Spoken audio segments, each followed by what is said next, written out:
tertelan.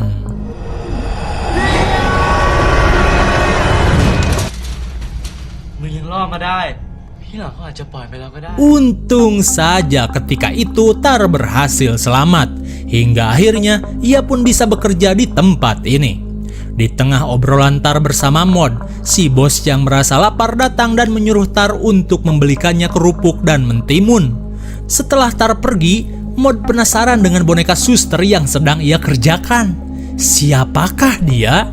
Lalu si bos mengatakan jika suster ini bukanlah suster sembarangan, melainkan sosok biarawati yang memiliki kekuatan jahat dan mengerikan. Penasaran? Oke lah, kita lanjut ke cerita yang kedua berjudul Biarawati. Kemudian Shin beralih ke asrama wanita di sebuah sekolah bernama Lacley High School. Terlihat seorang gadis imut bernama Lenin sedang bercerita tentang mitos suster buntung kepada teman-temannya, di mana sosok suster itu selalu memainkan piano di dalam gereja di samping sekolah mereka. Ketika Lenin tengah asik bercerita, terlihat dua teman lesbongnya begitu anteng pacaran sambil saling mencari kutu. Diceritakan, biarawati itu awalnya seorang pengabdi taat gereja dan sudah meninggalkan segala macam kehidupan duniawinya. Namun seiring berjalannya waktu, si suster malah tidak kuat menahan godaan hingga ia pun jatuh cinta kepada seorang pria. Tapi bukannya berdoa meminta ampun, doi malah hobi bermain piano sembari berharap jika pria idamannya mendengar alunan piano yang selalu ia mainkan. Dan hingga pada akhirnya, harapan sang suster terkabul dan ia pun resmi jadian. Hingga pada suatu ketika, ia pun menyesali kesalahannya itu. Dan di puncak penyesalannya, sang suster akhirnya melakukan diskon nyawa dengan mengambiarkan congornya sampai somplak. Dan menurut mitos, jika seseorang memohon soal percintaan kepadanya sendirian, keinginan itu akan terwujud.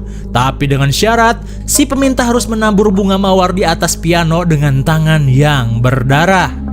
Dan jika permintaan sudah terkabul, si pemohon harus kembali ke gereja dengan memainkan lagu yang biasa si suster mainkan sampai selesai. Tak lama kemudian,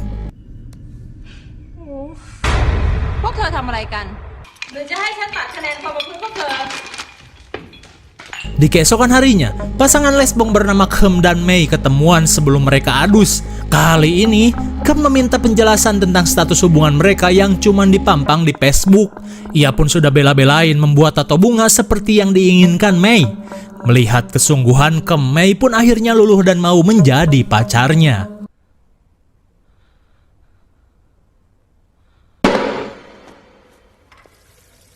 Sontak pasangan ini pun kaget oleh kedatangan Lenin yang merupakan mantan dari Kem.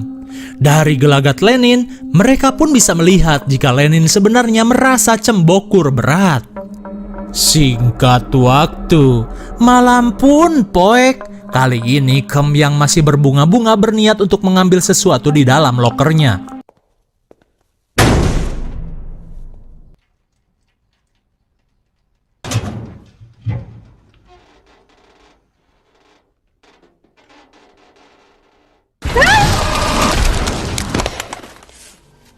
Betapa kagetnya Kem saat melihat bangkai burung tanpa kepala di dalam lokernya.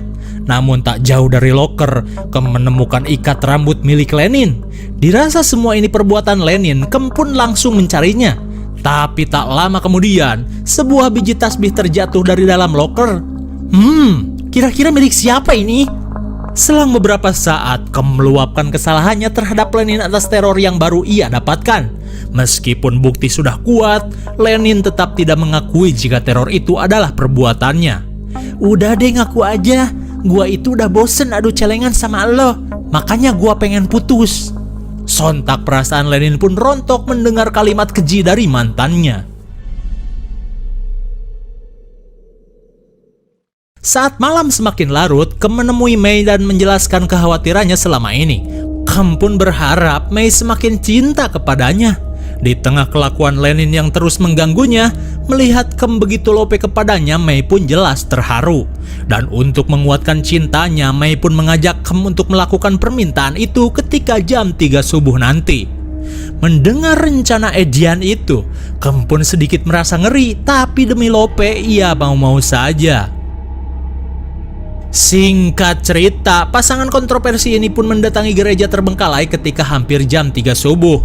Saat Kem terlihat ketakutan, Mei langsung prepare untuk memainkan piano yang tersimpan di gereja ini.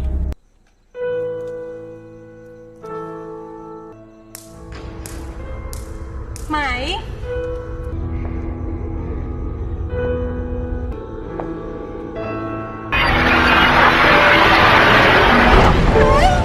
Tanpa diduga, kedatangan Lenin membuat pasangan ini kaget. Lalu, Lenin mengatakan jika mereka ingin melakukan permintaan itu harusnya sendirian, bukan boncengan seperti ini.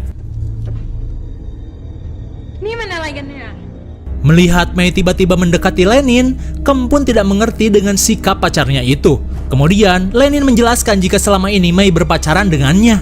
Lenin pun sengaja menyuruh Mei untuk memacari Kem, dan hingga pada akhirnya untuk ia kecewakan seperti ini.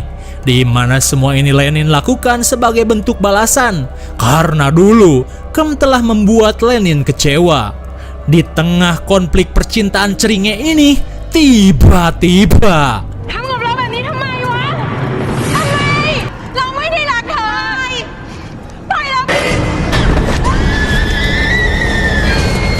terlihat mereka pun heran dengan siapa yang telah menarik Mei.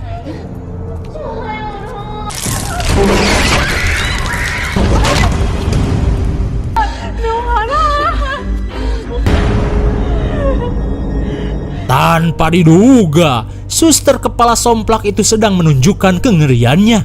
Saat Lenin tergencet bangku gereja, ia menyuruh Kem untuk menyelesaikan permainan piano yang Mei lakukan tadi.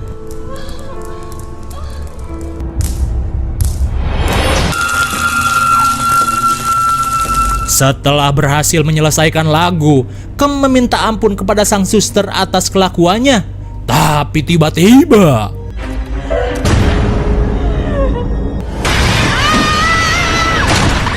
sontak Lenin dan Mei pun histeris saat tangkurak Kem digeprek sang suster.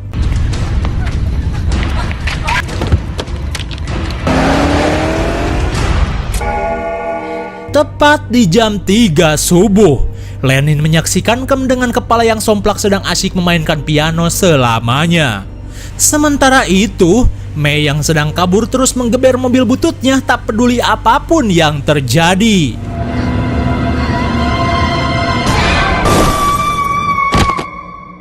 Oh my god, ternyata yang menabrak Koi di cerita pertama tadi adalah Mei.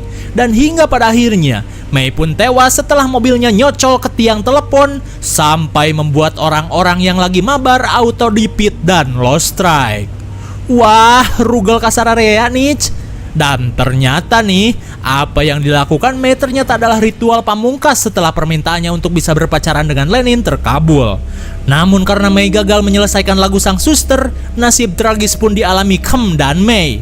Kemudian, scene kembali ke masa sekarang, tepatnya ketika Lenin bersama utusan gereja mengambil boneka suster ke toko si bos pengrajin kertas.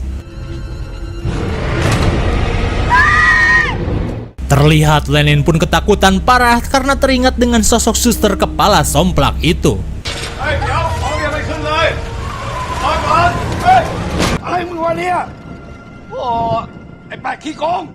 Karena kejadian ini, si bos tidak mengerti kenapa konsumennya kabur begitu saja.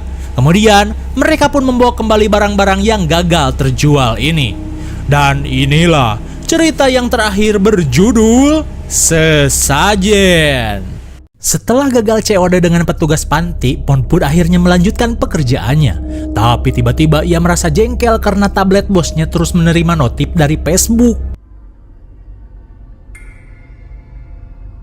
Melihat mobil istri si bos mengalami kecelakaan, Mod pun berusaha memberitahu bosnya.